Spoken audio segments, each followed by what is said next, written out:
뿐만 아니라 마스크를 쓴 이유가 있어요. 이유는 몇 분 후에 밝혀드릴 테니까 기대하셔도 돼요. 자, 앞뒤 좌우 옆 사람 보고 말은 하지 말고 눈으로 윙크하겠습니다. 윙크, 윙크. 윙크의 의미를 우리가 잘 알지만 다시 한번 마음속으로 새기면서 기억했으면 좋겠습니다. 윙크할 때 한쪽 눈은 감는 것은 이유가 내가 주님의 사랑으로 당신을 너무너무 사랑하니까 당신의 약점과 나쁜 것 보지 않겠습니다 라는 의미고, 한쪽 눈을 감는 이유는 내가 주님의 사랑으로 당신을 너무너무 사랑하니까 당신의 좋은 것과 아름다운 것과 멋있는 것과 사랑스러운 것만 보겠습니다. 그런 의미가 윙크니까 그렇게 알고 다시 한번 앞뒤 좌우 사람 윙크하겠습니다. 윙크, 윙크. 그래요. 오늘 함께 은혜 받고자 하는 말씀의 제목이 왜 예수의 말씀을 들어야 하는가, 이런 제목으로 함께 은혜를 나누겠습니다. 여러분, 요즘 신조어 하나가 있어요. 신조어가 어떤 신조어가 있는가 하면 마기꾼. 마기꾼이라는 신조어를 들어보신 적 있으십니까?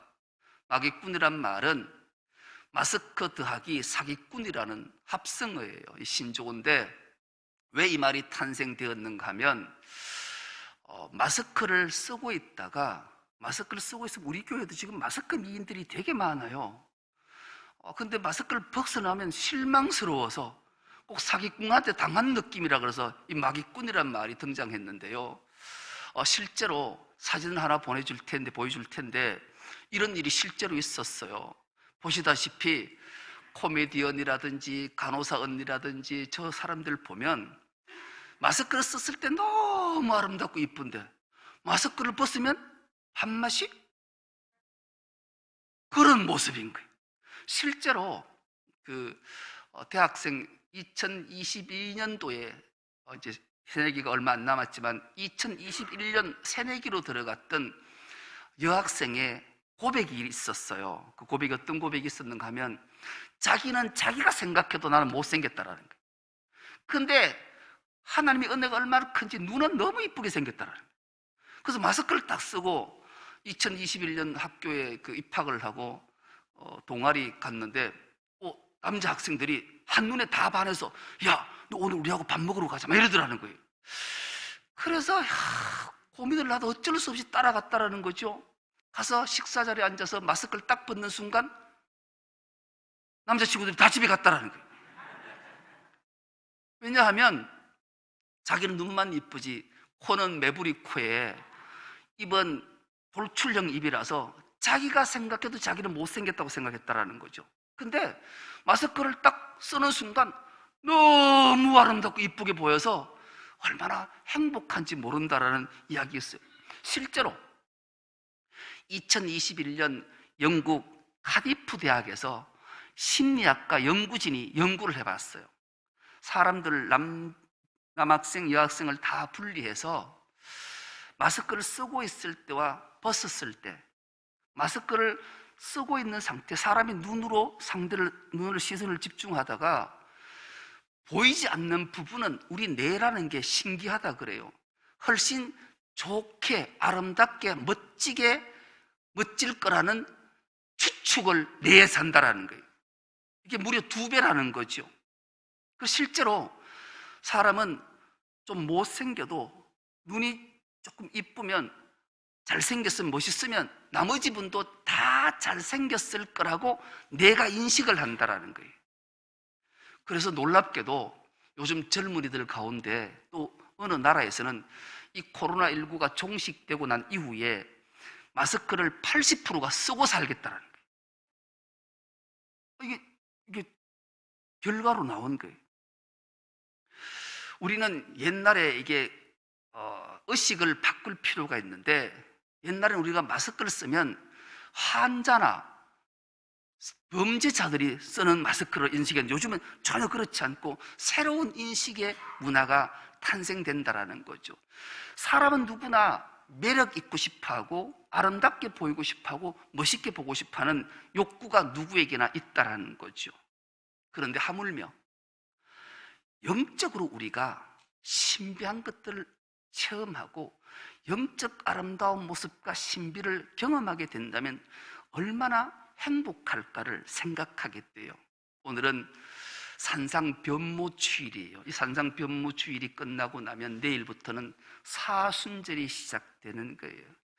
왜 산상변모주일을 기점으로 사순절이 시작되는가는 참으로 중요한 의미를 담고 있기 때문에 그래요. 오늘 말씀의 제목이 왜 예수의 말씀을 들어야 하는가? 오늘 본문이 이렇게 시작합니다.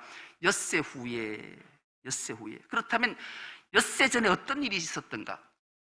엿새 전에 예수께서 제자들을 데리고 가이사라 빌립보 지방을 가셨어요. 그 길을 가실 때 예수께서 제자들에게 이렇게 물으셔요. 얘들아, 사람들이 나를 누구라 하더냐? 그러니 제자들이 답을 해요. 세례 요한이라고 하기도 하고, 더러는 엘리야라 하기도 하고, 더러는 선지 중에 하나라고 합니다. 그래서 예수께서 그러면 너희는 나를 누구라 하느냐? 그러자 베드로가 덜컥 이렇게 답을 내. 주는 그리스도이십니다. 여러분, 이 대답이 그냥 한 대답이 아니에요. 그리스도는 메시아고, 메시아는 구원자고, 구원자는 주님이시잖아요. 그 당시에 모든 사람들은, 특히 이 가이사라 빌립보 지방에서는 모든 사람들이 사람을 만나면 인사하면 가이사가 주님이십니다. 그러면 예, 맞습니다. 가이사가 주님이십니다. 이렇게 인사하던 시절이란 말이죠. 그런데 그곳에서 예수의 제자들이 예수를 향해 주님이 주님이십니다. 이렇게 고백하는 것은 놀라운 거예요. 그래서 예수님께서 그 베드로에게 경고하셨어요. 아무에게도 말하지 마라. 내가 주님인 걸 말하지 마라. 그렇게 말씀하시면서 이렇게 말씀해요. 내가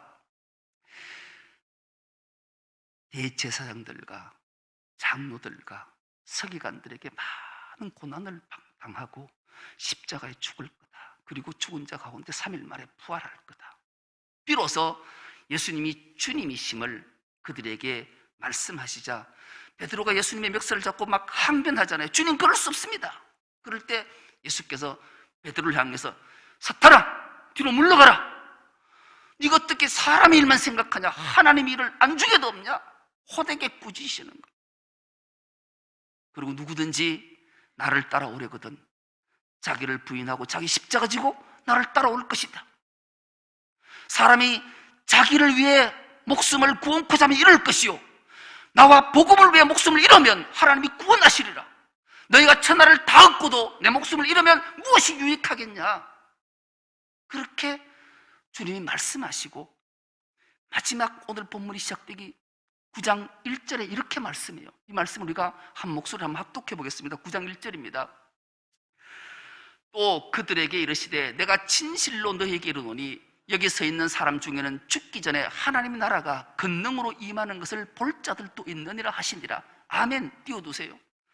여러분, 오늘 왜 예수님의 말씀을 들어야 하는지,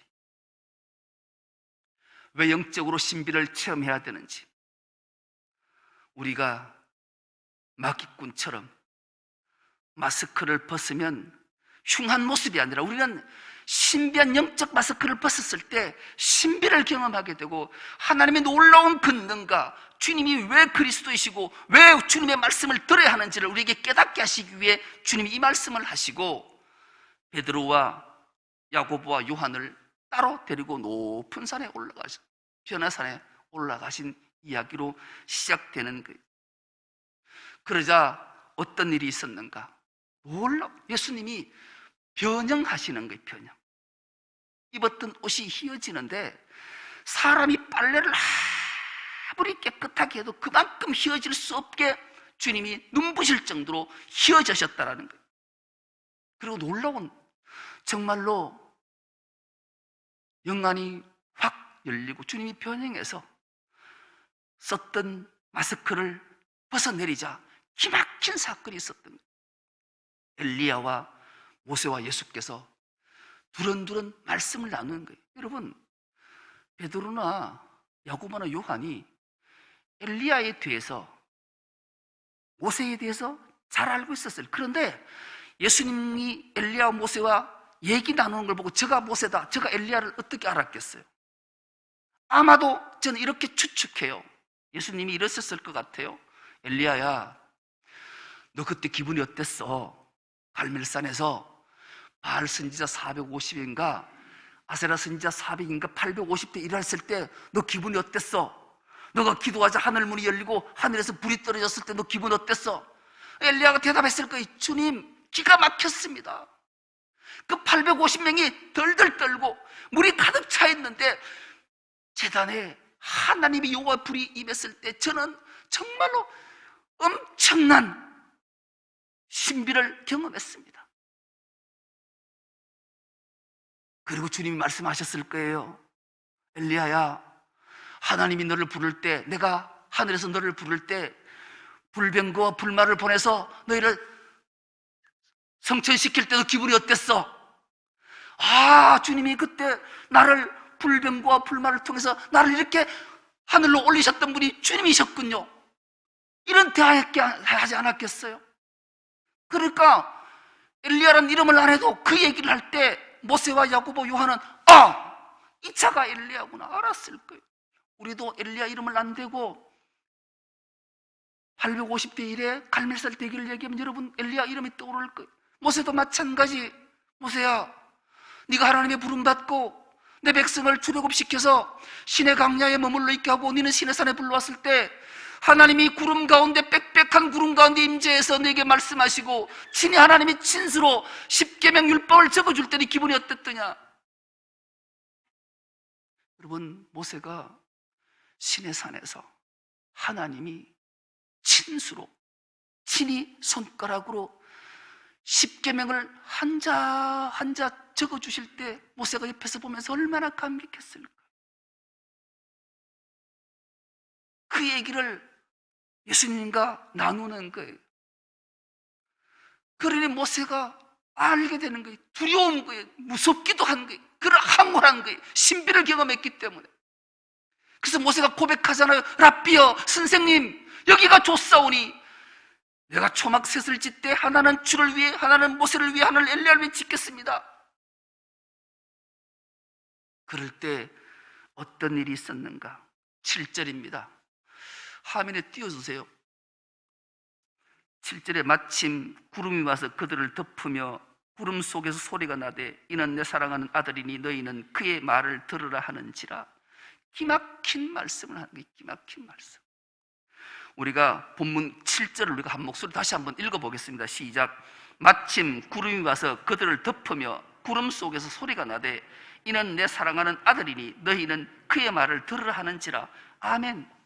여러분, 기막힌 말씀을 하시잖아요. 여러분, 성경에 구름이라는 단어가 딱 떠오르면 하나님의 임재를 상징하는 거예요. 하나님은 구름이 바로 덮이면 하나님의 임재, 하나님의 음성이 들리는 거예요. 모세가 시내산에 부름을 받고 시내산 앞에 섰을 때 하나님이 어떤 모습으로 모세에게 임하는가? 출애굽기 19장 9절 말씀인데요. 출애굽기 19장 9절 말씀도 우리가 한 목소리로 한번 합독해봐서 시작. 여호와께서 모세에게 이르시되 내가 빽빽한 구름 가운데서 내게 임함은 내가 너와 말하는 것을 백성들이 듣게 하며 또한 너를 영영히 믿게 하려 함이니라. 모세가 백성의 말을 여호와께 아뢰었으므로. 아멘. 이것도 띄워두세요. 시내산에 부름받은 모세가 시내산 앞에 섰어요. 하나님이 빽빽한 구름 가운데 임재하셨어요. 그리고 이렇게 말씀해요. 모세야, 이제 내가 너와 함께 대화를 나눌 거다. 그때 너와 내가 대화를 나눈 것이 모든 백성이 다 듣기 위해서 내가 너에게 약속된 대로 영영히 믿도록 하기 위해서 내가 이렇게 임재하고 너에게 보인다. 이 말 하는 거예요. 여러분, 시내산 위에서 빽빽한 구름이 탁 덮였을 때 시내산 아래서 백성들은 깜짝 놀랐을 거예요. 왜요? 출애굽했을 때 구름 기둥이 딱 뜨면 모든 이스라엘 백성들이 60만 대군이 200만 명이 출발하는 거예요. 구름이 딱 멈추면 그게 장막을 치는 거예요. 구름은 하나님의 임재의 상징이니 하나님이 떠나고 어느 날 갑자기 그 말 같은 하늘이 구름이 빽빽하게 덮였던서 시내산을 정상을 바라보니 그 수백만이 정상을 바라보는데 모세와 하나님이 대화하는 게 그들에게 다 들리는 게 얼마나 놀랍겠냐고. 그럼에도 불구하고 이스라엘 백성들은 신비를 경험했어도 불구하고 또 하나님 말씀에 불순종하며 그렇게 살아요.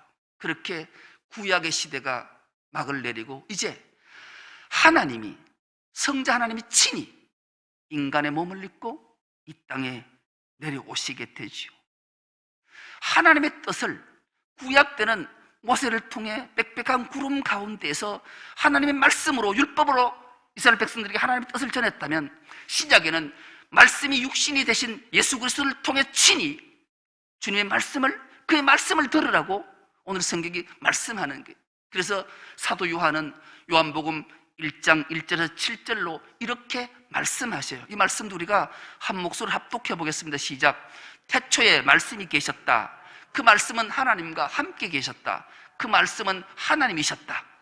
그는 태초에 하나님과 함께 계셨다. 모든 것이 그로 말미암아 창조되었으니 그가 없이 창조된 것은 하나도 없다. 창조된 것은 그에게서 생명을 얻었으니 그 생명은 사람의 빛이었다. 그 빛이 어둠 속에서 비치니 어둠이 그 빛을 이기지 못하였다. 하나님께서 보내신 사람이 있었다. 그 이름은 요한이었다. 그 사람은 그 빛을 증언하러 왔으니 자기를 통하여 모든 사람을 믿게 하려는 것이었다. 아멘.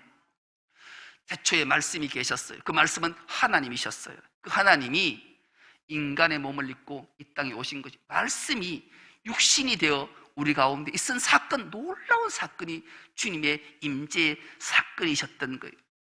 하나님의 뜻이, 하나님이 말씀하시는 그 모습이 하나님의 뜻이 인간의 모습으로 예수 그리스도를 그대로 보여주신 거예요. 그래서 우리는 지금 하나님에 대한 새로운 인식이 무엇인가를 깨달아야 돼요. 구약의 때는 말씀을 통해 우리에게 주셨지, 신약에는 예수님이 친히 인간의 몸을 입고 우리에게 말씀을 주셨다라는 거죠. 그래서 우리는 예수 그리스도를 생각하면서, 주님을 생각할 때마다 새로운 인식으로 접근해야 돼요. 우리는 하나님이 살아계시는 줄 믿습니다. 그 살아계신 하나님을 우리는 고백하는데 우리가 어떻게 하나님을 인식하고 사느냐는 정말로 중요해요. 구약의 때나 신약의 때나 이 현대 이때도 하나님에 대한 인식이 세 가지 모습으로 인식된다라는 거예요. 당시에, 예수님 당시에 가장 거룩하고 경건했던 부류가 바리새인과 서기관들이었어요. 이들은 하나님에 대한 어떤 인식을 갖고 있었는가? 하나님은 늘 고개를 저으시는 하나님으로 인식했다라는 거예요. 왜요? 하나님은 완전하신 분이시잖아요. 근데 인간은 늘 죄인이고 부족해서 하나님 마음에 합한 자가 된다라는 것을 생각지 못했어요. 하나님 앞에 제사로, 예배로 섰는데 우리가 드리는 제사, 우리가 드리는 예배가 하나님이 흡족해 하실까? 그렇지 않다라는 거예요. 왜냐하면 우리가 늘 죄를 짓고 실수하고 잘못하니 하나님은 우리가 드리는 제사, 우리가 드리는 예배를 받으실 때 늘 고개를 저으시는 분으로 생각했다라는 거죠. 그래서 하나님은 우리를, 인간을 볼 때 늘 못마땅한 거예요. 늘 실수하고 잘못하고 죄를 저지르니 그런 모습이라고 이 서기관과 바리새인들은 하나님을 그렇게 인식했다라는 거예요. 그런데 오늘날 또 이런 사람은 없는가?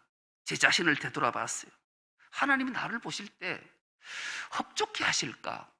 못마땅해 하실까?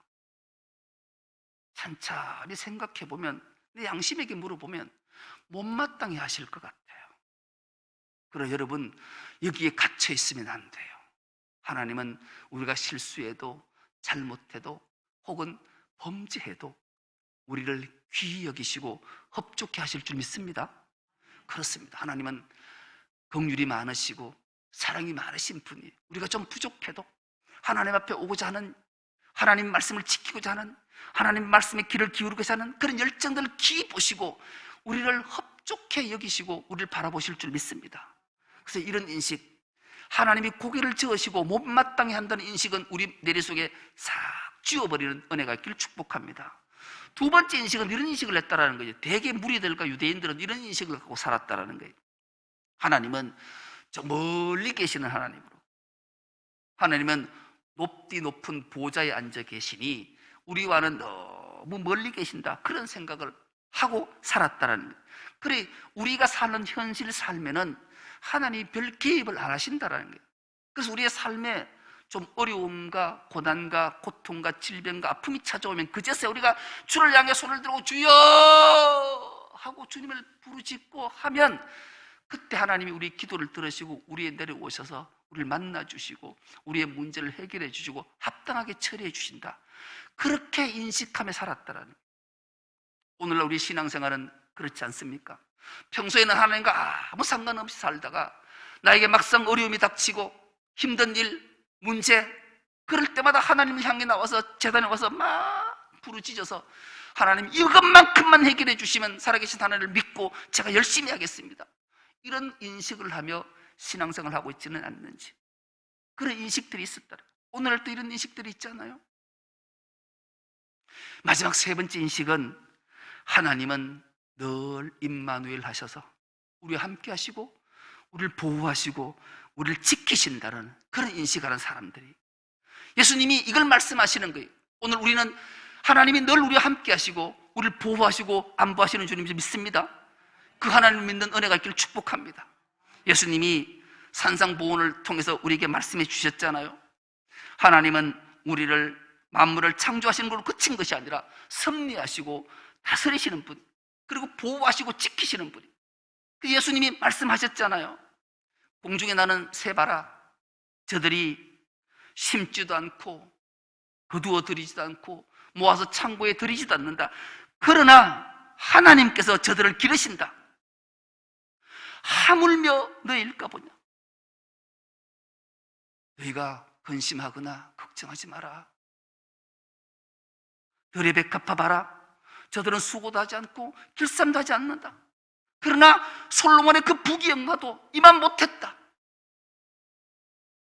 오늘 있다가 내일 아궁이에 던져지는 덜풀도 하나님이 입히시고 기르시고 안보하시거늘 하물며 너희일까 보냐. 하나님은 우리를 지금도 함께 하시고 우리의 머리털까지 세신바 되고 나보다 나를 더 잘하신 하나님이 우리를 안보하시고 지키시고 양육하시는 줄 믿습니다. 그래서 우리는 인식을 바꿔야 돼요.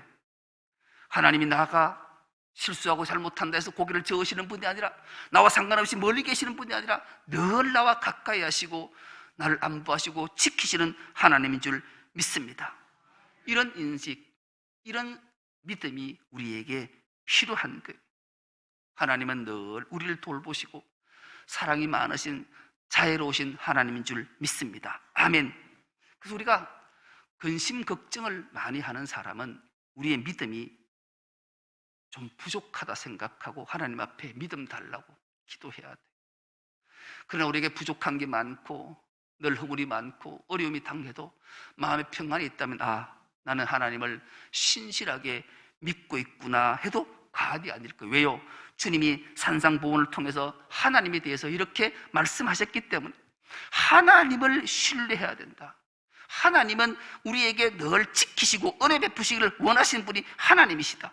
그래서 염려, 근심, 걱정은 다 내게 맡겨라. 오늘 우리 찬양도 했잖아요. 너 근심 걱정 말아라, 주 너를 지키리. 주께서 우리를 지키신다고 약속의 말씀을 주셨으니 이 말씀이 마음판에 잘 새겨져서 믿는 은혜가 있기를 축복합니다. 오늘 산상변모주일에 우리에게 주시는 메시지는 하나님의 말씀이신 예수를 붙잡고 그의 말을 듣고 순종하는 삶을 사는 자에게 놀라운 평강을 주신다 말씀이에요. 예수님이 이제 하나님께 가야 될 때를 아셨어요. 그러나 하나님이 자기를 따르는 자, 자기 사랑하는 자를 끝까지 사랑하시는데도 불구하고 제자들이 자꾸 걱정하시니까 예수님이 그 유명한 말씀 하시잖아요. 요한복음 14장 1절입니다.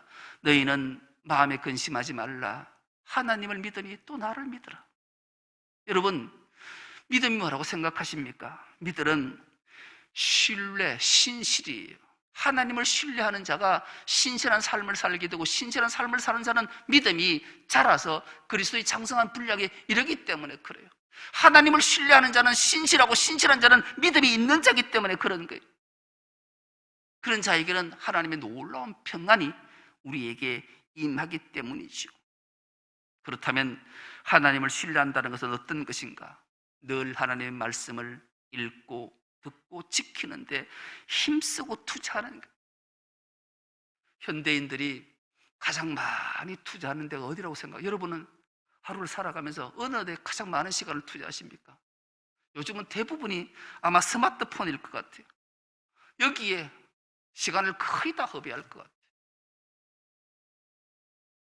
아니면 식사하는데, 가족들과 노는 시간에.